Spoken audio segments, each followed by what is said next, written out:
نحمده ونصلي ونسلم على رسوله الكريم أما بعد فأعوذ بالله من الشيطان الرجيم بسم الله الرحمن الرحيم قال الله تبارك وتعالى في القرآن المجيد يا أيها الذين آمنوا كتب عليكم الصيام كما كتب على الذين من قبلكم لعلكم تتقون صدق الله مولانا العظيم مولاي صل وسلم دائما ابدا على حبيبك خير الخلق كلهم. اللہ تبارک و تعالیٰ کا بے پایہ لطف و کرم اور احسان عظیم ہے کہ جس نے ہمیں اس جمعہ المبارک کی عظیم اور بابرکت محفل میں اکٹھے ہونے کی توفیق عطا فرمائی، اور سب سے بڑھ کر یہ کہ ہمیں دولت ایمان سے بہرہ مند فرمایا.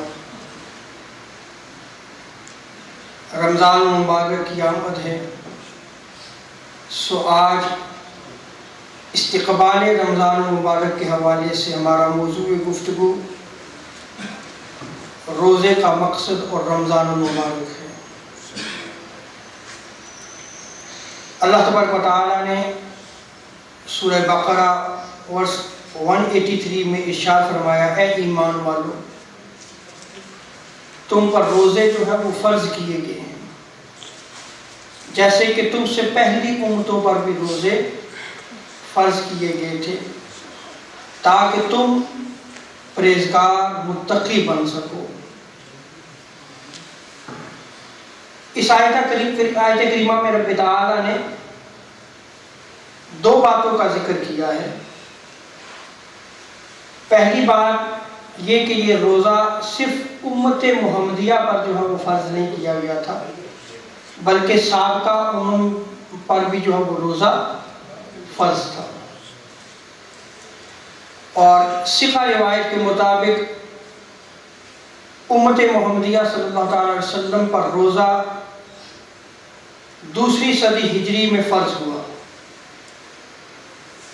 جس کے بارے میں اللہ تبارک و تعالیٰ نے ارشاد فرمایا، فَمَنْ شَهِدَ مِنْكُمُ الشَّهْرَ فَلْيَصُمْهُ، جو رمضان مبارک کے مہینے کو پائے اس پر لازم ہے کہ وہ اس کے روزے رکھے.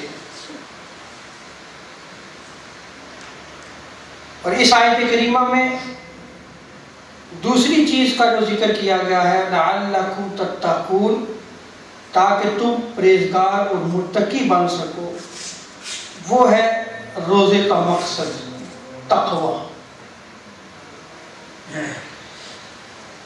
تقوی یہ ہے کہ بندہ جو ہے وہ گناہوں سے بچے. حضرت ابی بن کعب نے جو ہے وہ تقوی کے حوالے سے بیان کیا ہے کہ اگر کانٹوں بھری آبادی ہو اور اس وادی سے جو ہے اس شخص نے گزرنا ہو تو وہ کپڑوں کو سمیٹ کر جو ہے وہ گزرے گا تاکہ اس کے کپڑے پھٹنے نہ پائیں. آپ فرماتے ہیں کہ اگر وہ محفوظ نکل جاتا ہے تو وہ صاحب تقوی ہے، یعنی وہ بچ گیا. اسی طرح زندگی گزارتے ہوئے اگر کوئی شخص گناہوں سے بچ کر زندگی بسر کرتا ہے تو وہ صاحب تقوی ہے، جو اللہ تبارک و تعالیٰ کے احکام پر عمل کرتا ہے اور جو اللہ تبارک و تعالیٰ نے جن چیزوں سے منع کیا ہے اس سے رکتا ہے اور حضور علیہ السلام کی سنت مطہرہ پر عمل کرتا ہے تو وہ شخص صاحب تقوی بن جاتا ہے. اور اس آیت کریمہ میں جو روزے کا مقصد بیان کیا گیا ہے وہ بھی متقی بنانا ہے.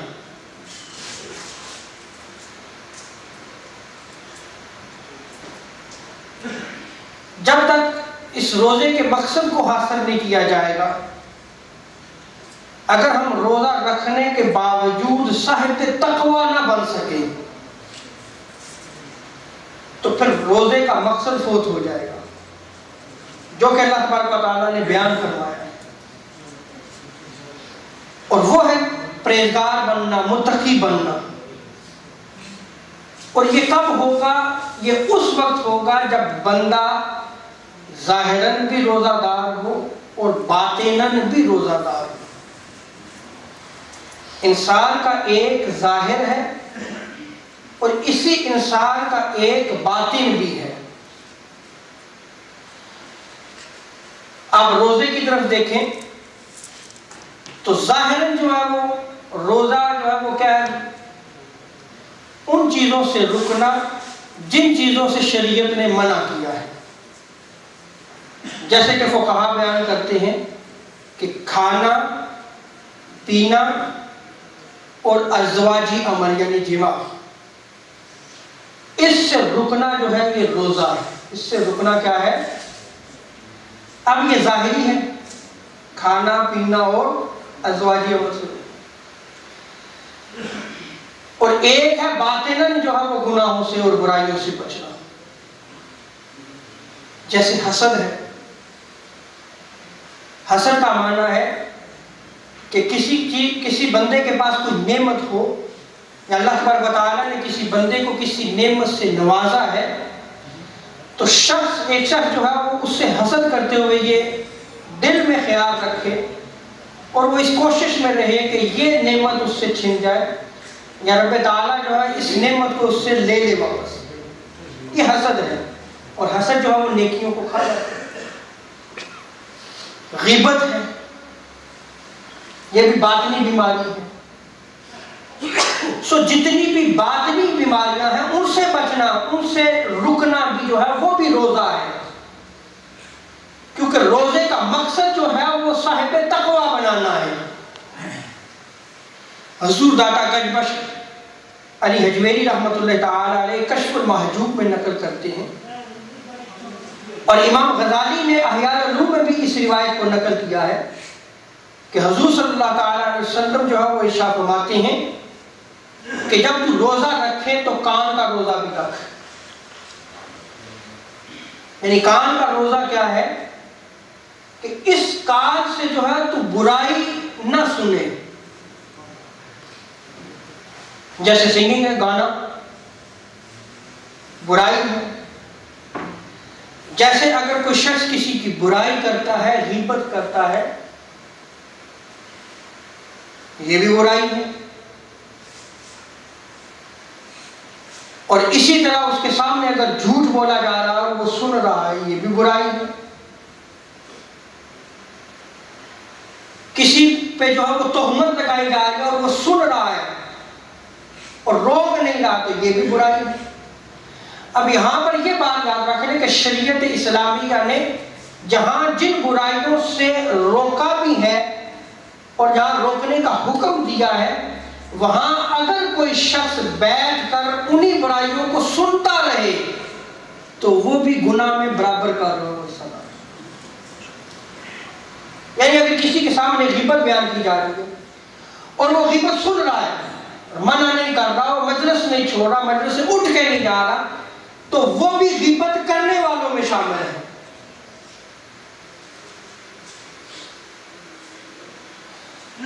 اور حضور صلی اللہ علیہ وسلم فرماتے ہیں کہ جب تو روزہ رکھے تو ہاتھ کا روزہ رکھ، یعنی اس ہاتھ سے کوئی تو ظلم نہ کر، تیرا یہ ہاتھ برائی کی طرف نہ اٹھے۔ اور حضور صلی اللہ علیہ وسلم فرماتے ہیں کہ جب تو روزہ رکھے تو زبان کا روزہ بھی رکھ، کہ اس زبان سے بری بات نہ نکلے، اس زبان سے جھوٹ نہ نکلے، اس زبان سے کسی کی برائی نہ نکلے، کیونکہ روزہ صبر سکھاتا ہے جو کہ باطنی چیز ہے۔ اور اگر روزے کے مقصد کو حاصل نہیں کرنا جو کہ صاحب تقویٰ بنانا ہے، اور یہ تو فرمان مصطفیٰ صلی اللہ علیہ وسلم کہ جب تو روزہ رکھے تو پھر اپنی زبان کو بھی قابو رکھ،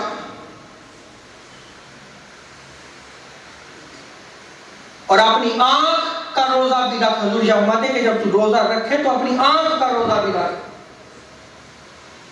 یعنی اس سے تو برائی نہ دیکھے، برائی کے نظارے نہ کرے۔ اور آگے حضور صلی اللہ علیہ وسلم فرماتے ہیں کہ جسم کے تو ہر عضو کا روزہ رکھ، جسم کے ہر عضو کا روزہ رکھ. وگرنہ بہت سارے ایسے روزہ دار ہیں کہ جو ظاہراً تو روزہ رکھتے ہیں لیکن روزہ ان کو کچھ فائدہ نہیں دیتا. اس روایت کو حضور داتا گنج بخش علی اجویری نے کشف المحجوب میں نقل کیا. انسان اگر اپنی حقیقت پر جو ہے وہ غور و فکر کرے، تدبر کرے، سوچے، تو انسان کا ایک ظاہر ہے اور ایک باطن ہے، جیسے کہ میں نے پہلے بھی بیان کیا. جیسے انسان ظاہری پاکیزگی کی طرف توجہ دے، اسی طرح باطنی پاکیزگی اور طہارت کی طرف بھی توجہ دینی چاہیے. جیسے انسان جو ہے وہ ظاہری برائیوں سے بچے، ایسے باطنی برائیوں سے بھی بچے، تب وہ مومن کامل بنے گا، تب وہ انسان کامل بنے گا.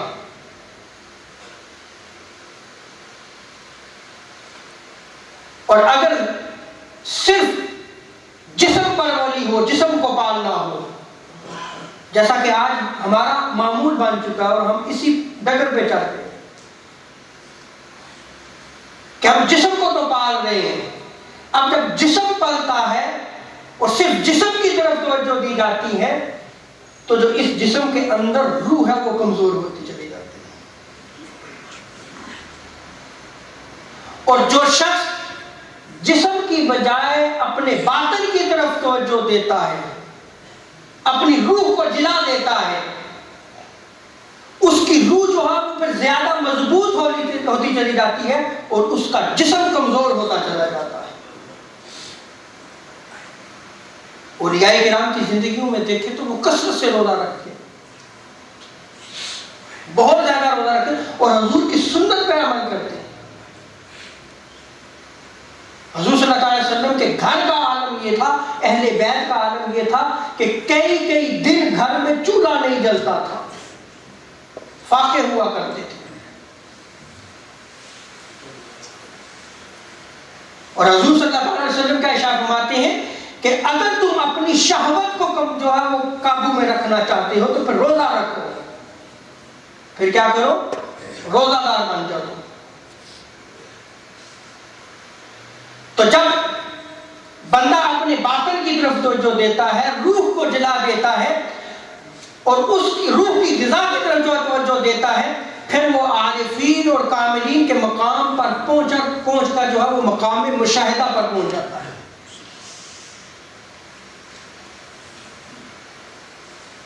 اگر انسان جو ہے، اور یہ ہمارا حال ہو چکا ہے، ہماری روح جو ہے وہ کمزور ہوتی چلی جاتی ہے اور ہماری زندگی کا حال یہ ہو چکا ہے چونکہ ہم مادیت پرست ہو چکے ہیں. مادیت کا اتنا غلبہ ہو چکا ہے کہ جو روح کی زندگی ہے، جس میں روح کی جلا ہے، ہم اس کی طرف توجہ نہیں دیتے. پھر ہم سمجھتے ہیں کہ سب حقیقت یہی ہے، حالانکہ یہ حقیقت نہیں ہے. جب انسان جو ہے وہ باطن کی طرف توجہ دیتا ہے تو اس کی روح جو ہے وہ پھر عالم ملکوت کی طرف جو ہے وہ سفر کرتی ہے. یہ اس کا پہلا مقام ہے. عالم ملکوت میں رہنے والے، بسنے والے فرشتے ہیں جو نافرمانی نہیں کرتے، جو کھاتے پیتے نہیں. کیونکہ انسان کا تعلق جو ہے عالم ملکوت سے اس وقت قائم ہوگا جب وہ ان کی صفات کو اختیار کرے گا. ابھی تو وہ عالم ملکوت میں پہنچا ہے، عالم نورانیت میں پہنچتا ہے، اور پھر اس عالم ملکوتیت سے اوپر جو ہے رب تعالیٰ کی جو ہے وہ ذات مقدسہ آتی ہے، وہ تو اس سے اوپر ہے. جب وہ اس کو بھی مزید مضبوط کرتا چلا جاتا ہے تو پھر مقام مشاہدہ پر جا کے پہنچتا ہے. اور ہم جو ہے وہ اپنے جسم کی پرورش کر رہے ہیں. ہم روزے بھی رکھتے ہیں لیکن ہمارا حال نہیں بدلتا. ہم اسلام پر عمل بھی کرتے ہیں لیکن ہمارا حال نہیں بدلتا.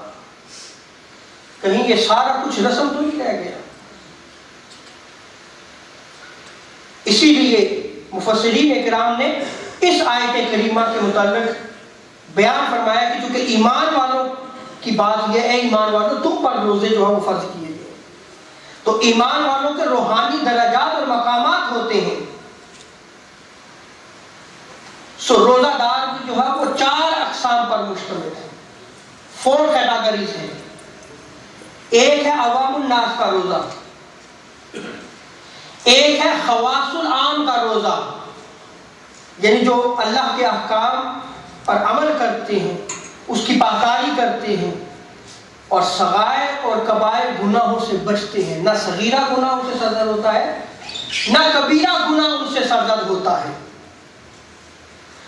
پھر اسی طرح خواص الخواص کا روزہ ہے، جن کی زندگیاں صرف تقویٰ کے رنگ میں رنگی ہوتی ہیں۔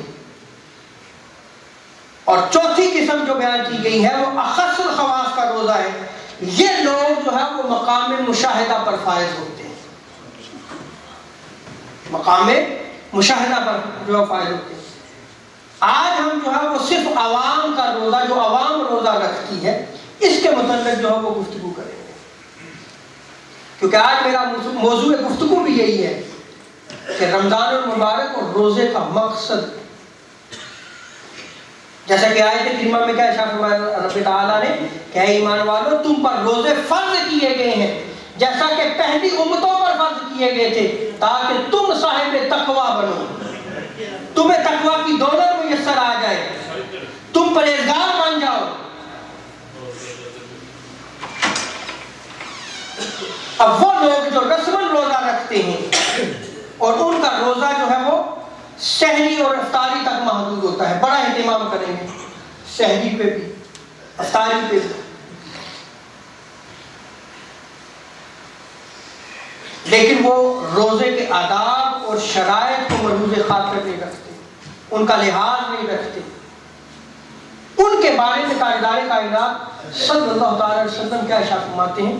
اس روایت کو ابن ماجہ میں نقل کیا گیا ہے، سنن الکبریٰ میں امام نسائی نے نقل کیا ہے، اور ابن مبارک نے اپنی مسند میں اس روایت کو نقل کیا ہے۔ حضور صلی اللہ تعالی علیہ وسلم ارشاد فرماتے ہیں رب صائم لیس لہ من صیامہ الا الجوع، یہ حضور صلی اللہ علیہ وسلم کا فرمان ہے۔ حضور ارشاد فرماتے ہیں کتنے ہی روزہ دار ایسے ہیں کہ انہیں اپنے روزے سے سوائے بھوک کے کچھ بھی حاصل نہیں ہوتا، وہ روزہ تو رکھتے ہیں، وہ سحری بھی کرتے ہیں، افطاری بھی کرتے ہیں، اور درمیان میں جو وہ کھانا پینا ترک کرتے ہیں، حضور شاہ فرماتے ہیں کہ وہ بھوک اور پیاس کے سوا کچھ بھی نہیں کرتے، وہ صرف بھوکے رہتے ہیں۔ اور آگے حضور صلی اللہ علیہ وسلم فرماتے ہیں وَرُبَّ قَائِمٍ لَيْسَ لَهُ مِنْ قِيَامِهِ إِلَّا السَّهْرُ، اور کتنے ہی ایسے ہیں جو رات بھر قیام کرتے رہتے ہیں، اللہ کے حضور کھڑے رہتے ہیں، لیکن رب تعالیٰ ان کے قیام کو بھی قبول نہیں فرماتا، بلکہ ان کا قیام بھی رات کو صرف جاگنا ہوتا ہے۔ اس لیے کہ نہ وہ قیام سے اس مقصد قیام کو حاصل کر سکے اور نہ ہی روزے سے اس مقصد کو حاصل کر سکے جس کی طرف رب تعالیٰ نے ارشاد فرمایا لعلکم تتقون، کہ روزے کا مقصد یہ ہے کہ تم صاحب تقویٰ بن جاؤ، تم پرہیزگار بن جاؤ۔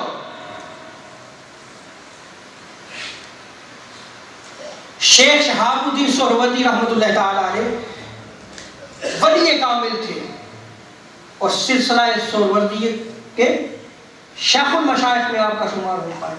انہوں نے جو ہے وہ جو تصوف کی کتاب لکھی ہے عوارف المعارف، اس میں جو ہے وہ آپ فرماتے ہیں، اسی حدیث کی شرح پہ میں بیان کر رہا ہوں، اور دیکھیں کہ اس وقت کے جو صوفیاء کرام اور اولیاء کرام ہوا کرتے تھے وہ علم میں کتنا درک رکھا کرتے تھے، قرآن و سنت جو ہے ان کی نظر میں اور نگاہ میں کیسے ہوا کرتا تھا، وہ مسند پر بیٹھ کر کیسے مخلوق کی رشد و ہدایت کا فریضہ سر انجام دیا کرتے تھے۔ آپ فرماتے ہیں کہ اس سے مراد وہ لوگ ہیں جو حرام چیز سے روزہ افطار کرتے ہیں۔ اگر ذریعہ معاش حرام ہے، اگر اس شخص کا لقمہ حرام ہے اور کہے میں روزہ رکھ رہا ہوں، تو اس کو سوائے بھوک کے کچھ بھی میسر نہیں آئے گا،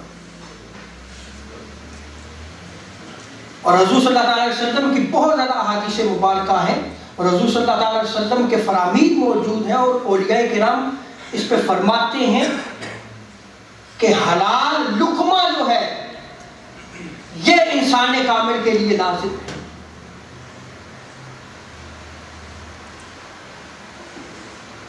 تو ذریعہ معاش کو دیکھنا ہوگا اس شخص کو. اگر وہ روزہ دار ہے، اگر وہ صاحب تقویٰ بنتا ہے تو حرام کو چھوڑ دے گا پھر، کیونکہ اس نے روزے کے مقصد کو پا لیا. اور جب اس نے روزے کے مقصد کو نہیں پایا تو وہ سارا مہینہ روزے تو رکھتا رہا لیکن سوائے بھوک اور پیاس کے اس نے کچھ نہیں کاٹا.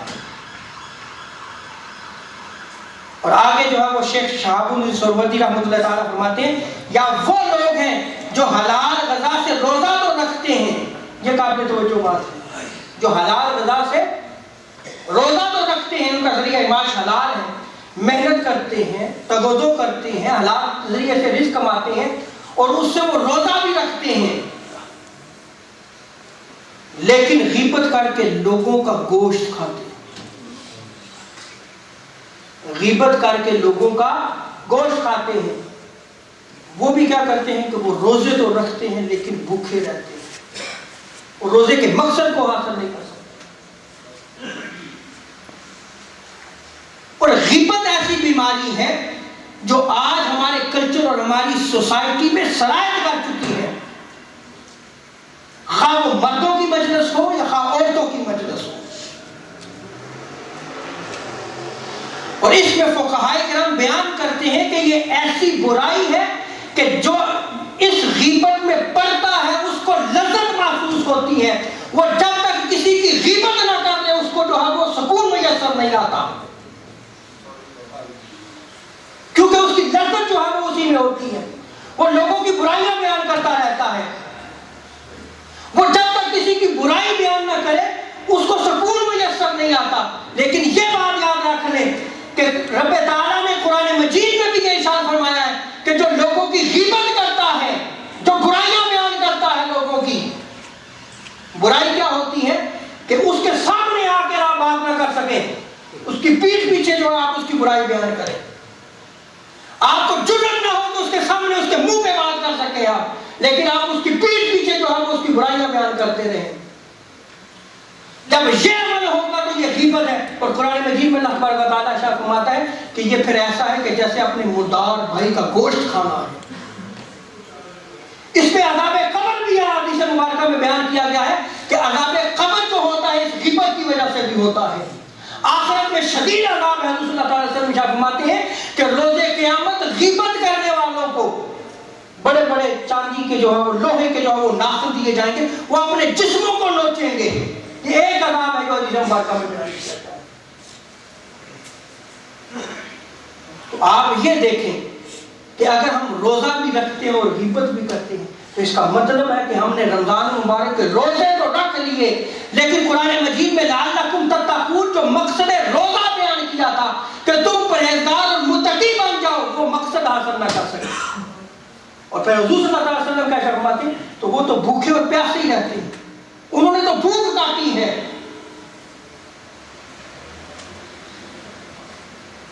حضرت عبید روایت کرتے ہیں، مسند احمد بن حنبل، مسند ابو یعلا الترغیب و ترہیب میں اس روایت کو نقل کیا گیا ہے کہ رمضان مبارک کا ماہ مقدس تھا، روزہ رکھا ہوا تھا مسلمانوں نے، حضور کا دور ہے. دو عورتوں نے بھی جو ہے وہ روزہ رکھا، شدت پیاس کی وجہ سے وہ قریب المرگ ہو گئی، مرنے کے قریب ہو گئی. لوگ دوڑے دوڑے ہوئے بارگاہ مصطفیٰ میں آئے، آپ کیا یا رسول اللہ، دو عورتیں ہیں ان کی حالت بڑی غیر ہو چکی ہے، روزے دار ہیں، وہ تو مرنے کے قریب ہو. حضور نے اپنا چہرہ انور پھیر لیا، اللہ اکبر، حضور نے چہرہ انور پھیر لیا، بات نہیں سنی. آپ کا رنگ مبارک متغیر ہو گیا، بدل گیا. لوگوں نے پھر عرض کی یا رسول اللہ وہ تو مرنے کے قریب ہو گئے. فرمایا ان کے متعلق میرے سامنے بات نہ کرو، کیونکہ نگاہ نبوت دیکھ رہی تھی. وہ عورتیں خود بارگاہ مصطفیٰ میں، صحابہ کی مجلس تھی. حضور صلی اللہ علیہ وسلم نے صحابہ کو حکم دیا کہ ایک بڑا برتن لے کے آؤ. برتن لایا گیا. حضور نے ایک عورت کو کہا اس میں کیا کر، الٹی کر، اس میں وامٹنگ۔ جب اس عورت نے قید کی تو راوی بیان کرتے ہیں کہ اس سے کیا نکلا، گوشت کے ٹکڑے نکل رہے تھے اس کے منہ سے، پیپ اور خون نکل رہا تھا۔ بڑا برتن حضور نے منگوایا، وہ آدھا بھر گیا، اتنی بڑی قید ہے اس عورت نے۔ پھر دوسری عورت کو کہا، حکم دیا حضور صلی اللہ علیہ وسلم نے، اس نے بھی قید کی، اس سے خون نکل رہا تھا، گوشت کے ٹکڑے نکل رہے تھے، پیپ نکل رہی تھی، برتن بھر گیا۔ اور حضور ارشاد فرماتے ہیں کہ یہ وہ دو عورتیں ہیں جو آپس میں بیٹھ کر غیبت کرتی ہیں، جو لوگوں کا گوشت کھاتی ہیں۔ حضور صلی اللہ تعالی علیہ وسلم نے نگاہ نبوت سے دیکھ بھی لیا تھا، اور وہ جو لوگ غیبت کرتے ہیں ان کے حال کو آپ نے ظاہر بیان بھی کر دیا کہ جو لوگ غیبت کرتے ہیں حقیقتاً ان کا حال کیا ہوتا ہے۔ تو ان کی روح کہاں جو ہے وہ جلا بخشے، وہ کہاں متقی اور پرہیزگار بن سکے جب وہ بیک بائٹنگ چھوڑتے ہی نہیں ہیں۔ وہ تو پھر رسم بن گیا پھر ہمارا دین اور اسلام، اور ہم رسم میں کھوئے ہوئے ہیں، اور ہم اسی رسم سے کہتے ہیں کہ ہماری بخشش و مغفرت ہو جائے گی، ہمارے لیے جنت کے باغات ہیں۔ اور حضور صلی اللہ علیہ وسلم کی نگاہ نبوت آج بھی ہر امتی پر ہے۔ حضور صلی اللہ علیہ وسلم ہر امتی کے ایمان کو بھی جانتے ہیں، آپ کی نگاہ میں ہے۔ اور اگر آج ہمارا حال پھر وہی رہے جو چلا آ رہا ہے کہ ہم روزے بھی رکھیں، نمازیں بھی پڑھیں، لیکن اپنے حال کو نہ بدلیں، رمضان المبارک آ رہا ہے، ہم مقصد روزہ کو حاصل نہ کر سکے، تو کہیں ہم سے حضور صلی اللہ علیہ وسلم منہ نہ پھیر دیں۔ روزے قیامت کیا ہم منہ دکھائیں گے؟ اور اگر روزے قیامت تاجدار کائنات صلی اللہ علیہ وسلم نے ہم سے منہ پھیر لیا تو پھر تو تباہی و بربادی ہے۔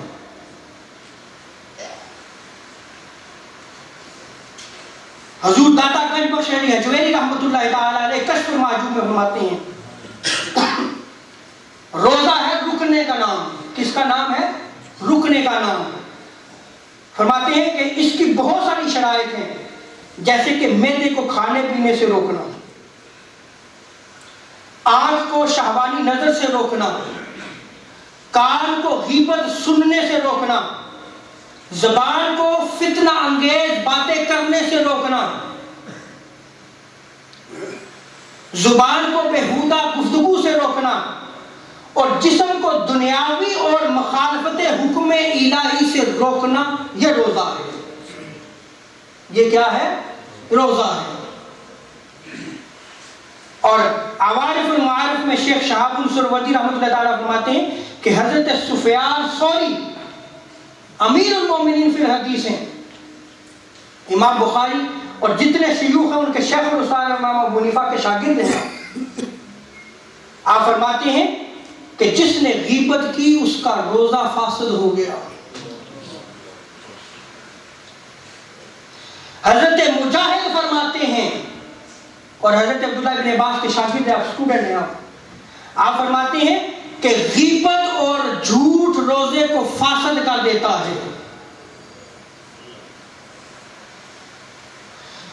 اور حضرت ابو طالب مکی آپ فرماتے ہیں کہ اللہ تعالیٰ جھوٹ بات سننے اور بری بات کہنے کو حرام کھانے کے مترادف قرار دیتا ہے، یعنی یہ دونوں برابر ہیں۔ حرام کھانا، ایک طرف حرام پڑا ہوا ہو، ایک طرف حرام پڑا ہوا ہو، اور ایک طرف جو ہے وہ کیا ہے؟ غیبت کرنا ہو، یہ دونوں درجے میں برابر ہیں۔ بری بات کو سننا، یہ بھی دونوں ایک ہی درجے پہ جو فائز ہے، یہ حرام ہے۔ جیسے وہ حرام گوشت ہے، یہ ایسے ہی جو ہے یہ بھی حرام ہے۔ اور آگے جو ہے وہ آپ آیت کریمہ سے استدلال کرتے ہیں۔ اللہ تعالیٰ ارشاد فرماتے ہیں سماعون للکاذب اکالون للسحت، کہ وہ جو جھوٹی بات کو خوب سننے والے اور حرام مال کو خوب کھانے والے۔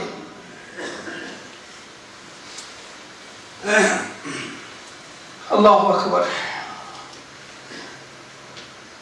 ٹائم ہو چکا ہے، میں مقصد روزہ پر بھی بول رہا تھا اور ابھی تو اس کی تمہید میں نے باندھی تھی،